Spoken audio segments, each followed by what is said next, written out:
Udah lama ya nggak ngisi di channel ini. Oh ya, Assalamualaikum warahmatullahi wabarakatuh. Kembali lagi di channel INC. Dan di sini INC yang kepanjangan dari Izinada dan Komunitas Hijrah Anak Muda akan mencoba menggali sedikit dan menambah wawasan.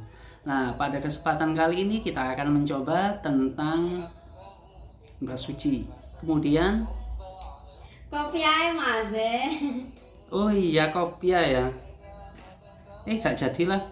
Jadi gini, sebelum kita membahas tentang masalah bersuci, aku mau mengasih tahukan bahwasanya sebenarnya pakai kopiah itu bagus, nggak pakai kopiah juga bagus. Nah, begini filosofi atau secara teori ya. Kalau kita belajar agama gitu kan ya, biasanya kita itu harus menggunakan peci atau kopiah gitu kan ya. Kalau peci yang ada monyongnya ya kan. Nah, kalau yang ini pasti buat tujuannya itu buat agar rambut kita menjadi lebih rapi gitu. Dan itu tidak salah menggunakannya, dan nggak menggunakan juga tidak dilarang, karena itu sifatnya bisa sunnah, bisa menjadi makruh juga, bisa juga macam-macam. Soalnya situasi dan kondisinya pun kita harus melihat juga. Nah, kemudian di sini karena kita akan membahas tentang bersuci, tapi barusan kita mendengar bahwasanya ada pertanyaan, kopiah masih ada. Iya, masih. Satu pertanyaan, kok ada kopiah sih gitu kan ya. Sebenarnya masalah kopiah ini tujuannya sederhana.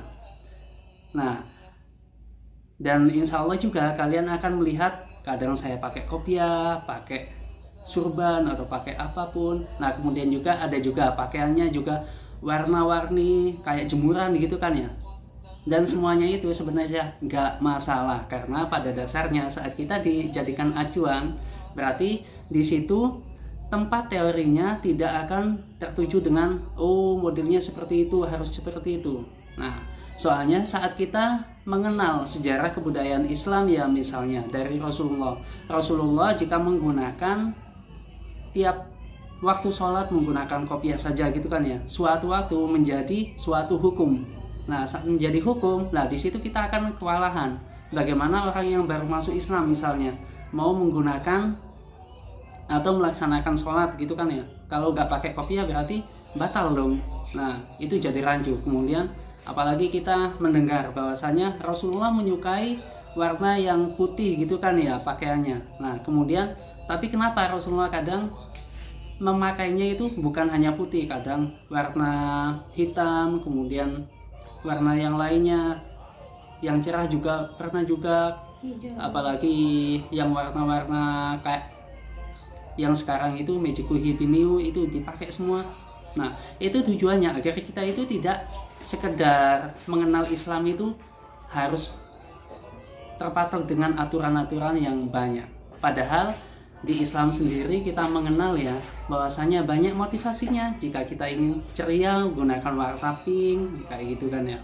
Nah, kemudian jika kita ingin yang cowok gitu kan ya, biasanya ya oranye kayak di dalaman saya ini. Nah, kemudian juga jika kalian ingin enak gitu pakai batik ya kayak gini juga. Kok jadi endorse ya. Nah, jadi itu salah satunya, salah satu contoh kenapa kita fair-fairan aja, pakai pakaian yang mana aja boleh, putih, abu-abu, merah, hitam. Meskipun Rasulullah juga menganjurkan khususnya bagi perempuan gunakan yang warna gelap, karena agar tidak memikat perhatian bagi kaum Adam gitu kan ya. Dan itu pun sebenarnya bagus, dan saya respect dengan nasihat-nasihat seperti itu juga. Nah, kemudian juga nih mengenai hal bersuci yang insya Allah saya akan mengambil di kitab, beberapa kitab ya. Tapi ada yang kayak gini, ada juga yang satunya, yang lain-lainnya ya. Nah, kemudian saya ingin ngambil dari sini juga. Tapi semuanya itu bagus. Nah, di sini juga kita akan membahasnya bukan langsung ke hukumnya gimana. Kalau masalah hukum atau masalah fikihnya insya Allah banyak sekali di channel YouTube dimanapun, seperti Ustadz Adi Hidayat, Ustadz Somad yang begitu paham dan menjelaskannya tentang fikih jauh lebih jeli lagi, itu bisa. Begitu juga Ustadz Hanan dengan cara yang seperti anak mudanya. Nah kemudian juga jika kita mencari ustadz-ustadz lain, insya Allah di situ banyak sekali. Nah di sini kalau membahas masalah suci, kita akan pasti ya, kita akan dihadapkan dengan gimana sih definisinya, kemudian hukumnya, kemudian gimana sih cara bertoharo, hukumnya bagaimana, apakah dia haram atau halal atau makruh juga, kemudian di saat air suci itu dipanasin atau di saat dia itu udah menjadi musyamar, hukumnya gimana.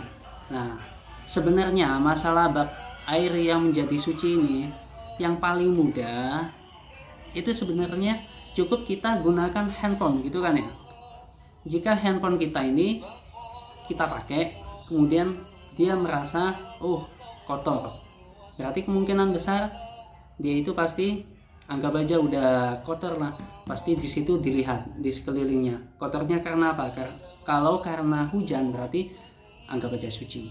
Dan itu juga sudah ada hadisnya bahwasanya air hujan itu suci dan mensucikan. Nah kemudian gimana sih kalau kotornya kayak gitu, dilihat kotorannya pun ditelusuri juga. Jika genangannya bebas dari hal-hal yang gak jelas, berarti di situ aman aja. Sama seperti saat kita mau misalnya ke masjid lah, kemudian kita kena kecipratan, atau kita saat melewati jalanan ternyata di situ ada genangan air dan hanya lewat situ aja, gimana caranya? Ya udah lewatin aja, soalnya dia juga suci, mensucikan.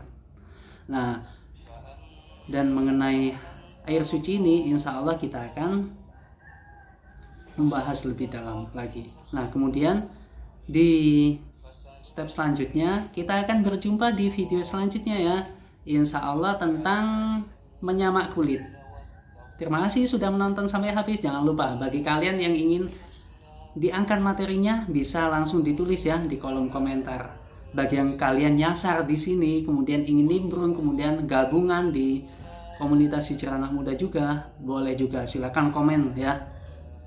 Baik, terima kasih banyak. Wassalamualaikum warahmatullahi wabarakatuh.